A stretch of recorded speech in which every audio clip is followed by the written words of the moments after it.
Hi, my name's Tom Barry. I am the village blacksmith here in Greenport.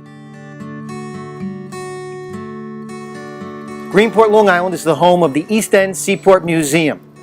Right now we're sitting in the forge of Paul the blacksmith. He was a very beloved member of our Greenport community, and he ran the blacksmith shop here from 1923 to 1987, over 60 years.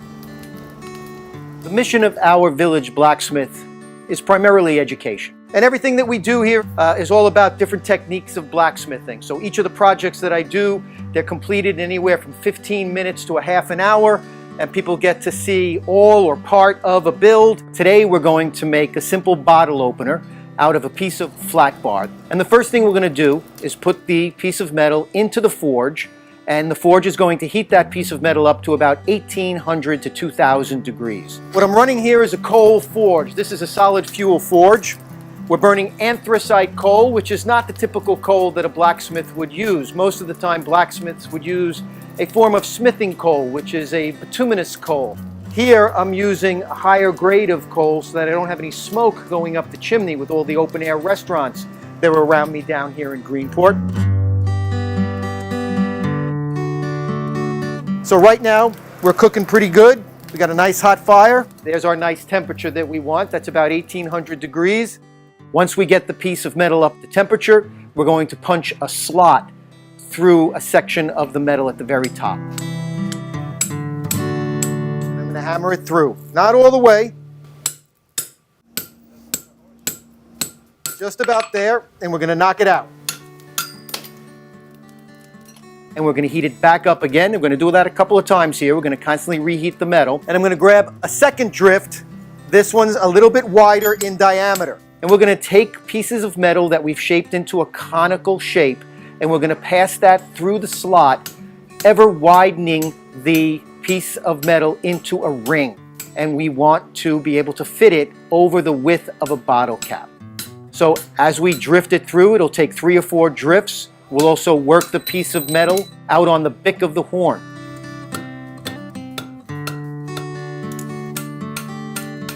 All right, so the corners are gone. The bick of the horn is a 2-hammer system, as is the entire anvil.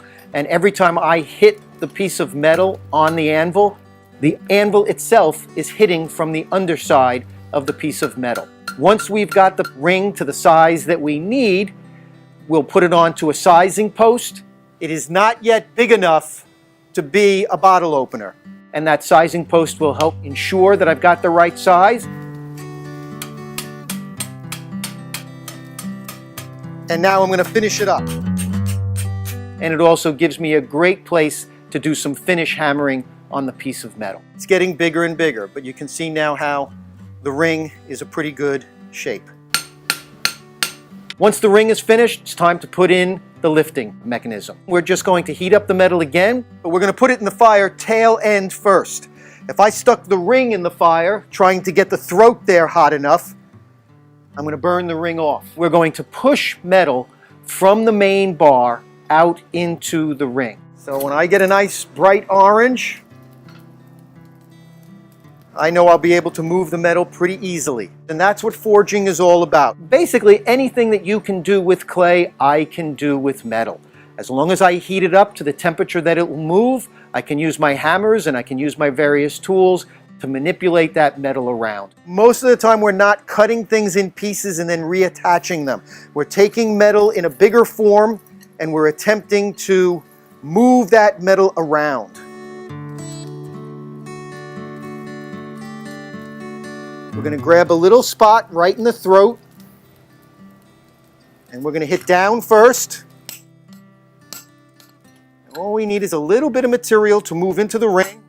I put my maker's mark on the back, and now the true test, does it work? Will it lift up? And it does. It catches the lid right underneath, and now we've got to do our handle. So there's a little lifter in there, we've got the ring. And the first thing I'm going to do is I'm going to cool just the ring. That freezes the ring. The ring won't change shape now. Today the handle that we're going to do is what I call a mermaid handle. We'll try to stay in a little nautical theme here since we're down on the waterfront. We're going to first put a couple of choke marks into the main bar, and that's going to define the body of the mermaid and then the tail of the mermaid. The body of the mermaid is going to require I use a rounding hammer. It's going to be a 3-pound rounding hammer. And I'm going to come into the middle of the upper section here. And using the rounded portion of that hammer, I am going to push and pull the metal out from the main bar into 2 outer edges. So that's what we have right now. Now down here, we're going to make a little fishtail. For the tail, we're going to use a peen. The peen is used to manipulate the metal and move it back and forth. So striking it in this way will squeeze the metal out. So that's going to be our tail. I'm going to lay the belly into the dishing cup, strike down on the back side, and then I'm going to come down here and hit the tail. All right, I'm just going to clean that up. Let's straighten that tail out. Heat it up, melt a little brass onto it from a nice brass brush. So we're going to give it a little bit of a quench, just to knock the temperature down. So I'm going to take these brass bristle brushes, and at the right temperature, the bristles melt and they will stick to the steel. Get a little bit on the back side just for the heck of it. Coat it up with a little beeswax. So the beeswax is a natural wax coating that we can put on the piece. We're going to cool this down and we're all set to go.